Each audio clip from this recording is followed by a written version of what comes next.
ये मेरा दोस्त है, ये हमेशा मेरे साथ है, इसलिए कल से अपने साथ अपनी सहेली को भी लेकर आया।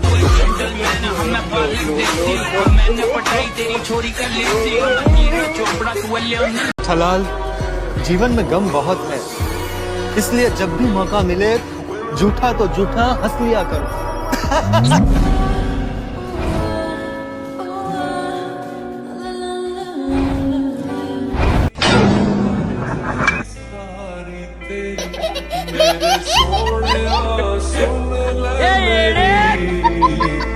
मेरे बाप की शादी है क्या रे?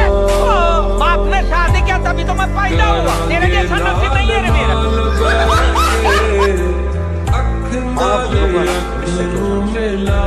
नौकरी मिलेगी तभी तो छोकरी मिलेगी, है ना?